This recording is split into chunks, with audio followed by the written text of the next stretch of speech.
Há um bom tempo atrás eu já queria fazer esse vídeo, e hoje chegou o dia dele. Hoje eu vou falar sobre uma das seiyus mais populares dos anos 2010, que já deu voz para muitas personagens femininas populares nos animes. Desde personagens sérias como a Mashiro, a personagens masoquistas como a Darkness.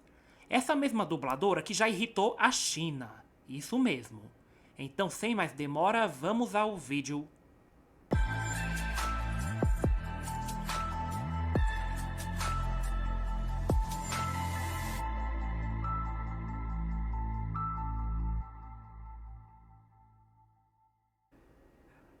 A Ai Kayano nasceu em 13 de setembro de 1987 na cidade de Tóquio, no Japão. Algo curioso nessa seiyu é que originalmente no início de sua carreira ela não pensava em trabalhar como dubladora. Na verdade, ela queria trabalhar em algo relacionado a curar pessoas. Ela estudou numa escola profissionalizante e trabalhou na área de estética e beleza antes de entrar na dublagem. O ponto de virada aconteceu quando ela assistiu ao anime Aria. Ela já disse em entrevistas e matérias biográficas que a atmosfera da obra a tocou profundamente e a fez perceber que queria trabalhar transmitindo emoções e conforto através da atuação. E enquanto estudava dublagem, ela continuou trabalhando na área da estética para pagar os estudos. Ou seja, ela antes de dar voz, ela queria curar as pessoas. E muitos fãs dizem que ela acabou fazendo isso de outra forma, e realmente não deu outra, pois a mulher virou um sucesso e construiu sua base de fãs. A estreia oficial da Ai Kayano como seiyuu aconteceu em 2010. Ela entrou na agência Profit naquele ano, e começou a fazendo papéis pequenos e secundários. Seu primeiro trabalho creditado costuma ser apontado como a Eva Princess Resurrection, onde ela fez papéis menores, e logo depois ela apareceu em personagens secundárias em A Train Magical Winds, incluindo a personagem Itsuha. Até aí, a Kayano ainda pegava papéis mais tímidos, porém foi só em 2011 que essa seiyu teve sua vida mudada para sempre. Ainda pegando papéis um pouco mais desconhecidos e secundários como a Izana Tachibana do anime You Make Mary, o ponto de virada da Kayano veio ao dar voz para a personagem Menma do anime Anohana. E a Menma foi provavelmente a personagem mais importante dessa virada, pois ela foi um enorme divisor de águas, pois a Menma exigia doçura, vulnerabilidade, emoção, inocência e cenas dramáticas muito fortes. E a atuação da Ai Kayano chamou bastante atenção aí. E a partir daí, muita gente passou a associar a voz dela à sensação de conforto, gentileza e emoção. E isso acabou se tornando uma das marcas dela. E a Nohana foi um sucesso imenso de vendas de Blu-ray. E a Menma foi a personagem mais popular da obra, e a personagem que botou à prova o futuro da Ai Kayano, e que definiu a sua imagem.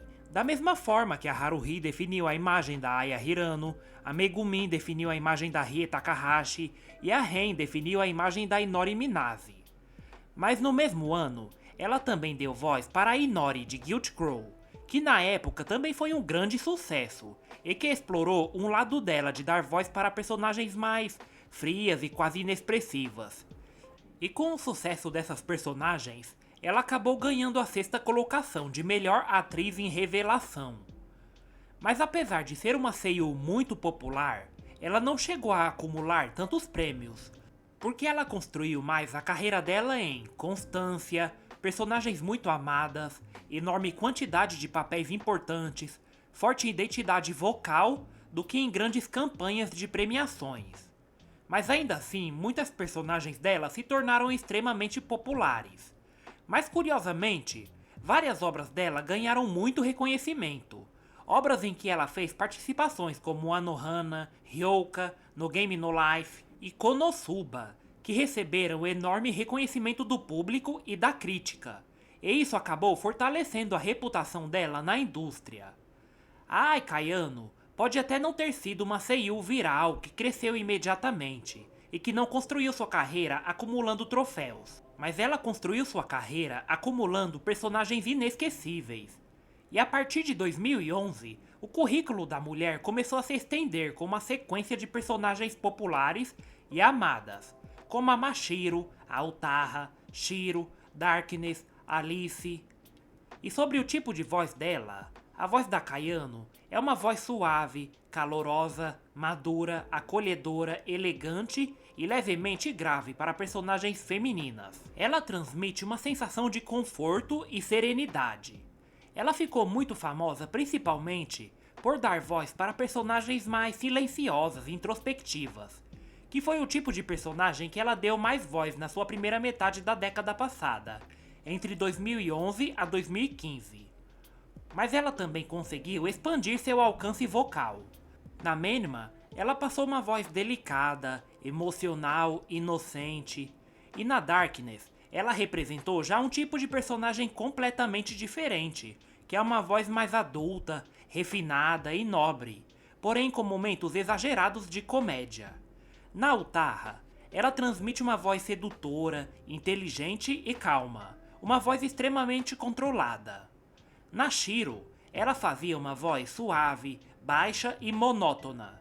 Mostra um lado mais contido da atuação dela. Na Alice, ela transmitia uma voz elegante, heróica e gentil, praticamente o auge da voz da heroína nobre. Tem gente que acha que ela tem pouco alcance, porque sua voz é muito reconhecível, mas aí eu já discordo, né? Porque ela consegue, várias vezes, variar bastante dentro do próprio registro. E essas personagens que eu mencionei são ótimos exemplos disso. Agora, papéis de personagens tsunderes, agressivas, personagens extremamente hiperativas, garotas caóticas, lolis muito agudas e personagens gritonas não são tipos de personagens que ela costuma fazer. Ela é boa principalmente em personagens mais suaves, acolhedoras, maternais, maduras e introspectivas. Mas a mesma já provou que pode ir muito além e fazer personagens bem diferenciadas, como a Darkness, por exemplo. A Ai Kayano é descrita por seus colegas como alguém educada, atenciosa, calma, boa ouvinte e alguém que deixa os outros confortáveis. Isso acaba combinando muito com vários de seus papéis. Ela possui uma personalidade bem tranquila e serena, pois em programas de rádio, ela geralmente fala em tom baixo, escuta bastante os outros e raramente tenta dominar a conversa. Também ficou conhecida por gostar bastante de chá, comida, culinária e sake. Inclusive, ela chegou a apresentar programas relacionados ao universo do sake, o que contribuiu para a imagem de uma pessoa mais madura e tranquila. E ela é uma pessoa muito querida por seus colegas e diversos seiyus parecem gostar bastante de trabalhar com ela. Ela raramente aparecia envolvida em conflitos públicos, discussões e rivalidades. Ela tem uma reputação profissional bastante positiva, mas ela é um pouco tímida. Em algumas entrevistas ela parecia relativamente reservada. Ela não costuma fazer muitas piadas exageradas, chamar a atenção para si e assumir o centro das conversas. E seu jeito acaba refletindo nos tipos de personagens dela que conhecemos. A Ai teve muitos anos de carreira de sucesso e consolidação, isso é fato. Ela praticamente foi uma das seiyus mais populares da década inteira de 2010. Mas agora eu sei que vocês estão esperando chegar na parte da polêmica dela com a China. E esse momento chegou. Desde a polêmica envolvendo a Aya Hirano, esse acabou sendo um dos maiores incidentes envolvendo uma seiyu japonesa nos últimos anos. Em fevereiro de 2021, a Ai Kayano publicou em um programa e em redes sociais que havia visitado o santuário Yasukuni em Tóquio. O problema é que esse santuário é um tema extremamente sensível em países como a China e Coreia do Sul, porque além de homenagear soldados japoneses mortos em guerras, ele também inclui alguns líderes japoneses condenados como criminosos de guerra após a Segunda Guerra Mundial. E no Japão, muitas pessoas visitam o local sem intenção política, mas na China, o tema costuma ser visto de uma forma muito diferente. E quando fãs chineses descobriram a visita, houve uma reação bastante forte em redes sociais chinesas. As críticas se espalharam rapidamente, e algumas comunidades passaram a pedir a remoção de personagens, substituição de vozes e cancelamento de colaborações. Tudo o que envolvia a Ai Kayano. A situação ganhou proporção maior na China do que no Japão, e isso afetou muito a Ai em jogos chineses, pois a personagem Atago de Azur Lane, dublada pela Kayano, teve a sua voz removida do servidor chinês. O mesmo ocorreu em Arknights, onde algumas vozes foram substituídas na versão chinesa. No Japão, por outro lado, isso afetou pouco a carreira dela. A repercussão foi muito menor, e a maior parte do público japonês continuou apoiando a Seiyu. Ela não sofreu cancelamento na indústria japonesa, demissões em massas, perda de agência e desaparecimento da carreira. Foi bem diferente da Aya Hirano, por exemplo, que teve a carreira dela mais afetada no Japão. Porém, ela recebeu algumas críticas vindo do Japão, e essas críticas veio justamente por ela ter feito pedidos de desculpas para a China. Por um lado, houve pessoas que achavam que ela devesse se desculpar, porque como ela trabalha numa indústria extremamente internacional e participa de muitos jogos chineses, um pedido de desculpas era uma forma de tentar reduzir a crise. Teve gente que achava que ela não precisava se desculpar, pois muitos fãs japoneses argumentaram que visitar o Yasukuni não é ilegal no Japão. Muitas pessoas visitam o local sem intenção política. Ela aparentemente comentou sobre a tranquilidade do lugar e não sobre política. É que ela acabou sendo alvo de uma controvérsia internacional, e para essas pessoas a desculpa parecia desnecessária. Agora, quem realmente criticou o pedido de desculpas foram os que disseram: se ela não fez nada de errado, por que pedir desculpas? Outros acharam que as empresas e a indústria estavam cedendo à pressão estrangeira. Então, curiosamente, parte da reação japonesa negativa não foi por ela ter visitado o santuário, mas por ela ter recuado depois. E isso fez muito barulho na comunidade otaku daquele tempo. Muitos até se perguntariam se o pedido de desculpas dela afetaria sua carreira no Japão, e se o fato dela pedir desculpas afetaria sua carreira entre os fãs japoneses e entre a polêmica dela com a China.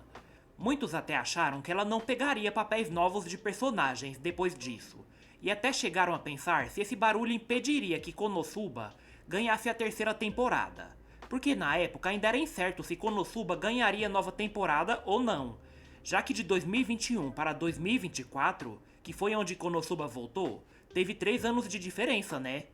Mas no geral, ela continuou sendo uma seiyuu respeitada. Seu afeto foi muito mais internacional do que dentro do país, e por causa disso não a vemos em novos papéis de jogos gachas populares.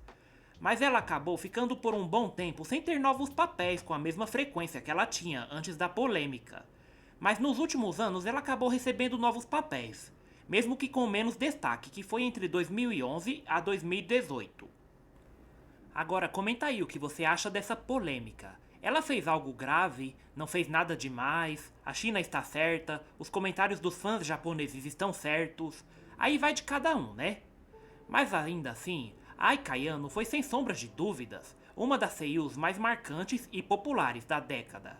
Nem todos seus personagens foram os mais populares da década, mas ainda são personagens muito conhecidas e facilmente amadas por quem as conhece. Uma seiyuu que antes queria curar as pessoas, mas que foi conquistada por um anime e acabou fazendo isso através da sua voz, onde ela construiu um legado muito positivo e respeitado.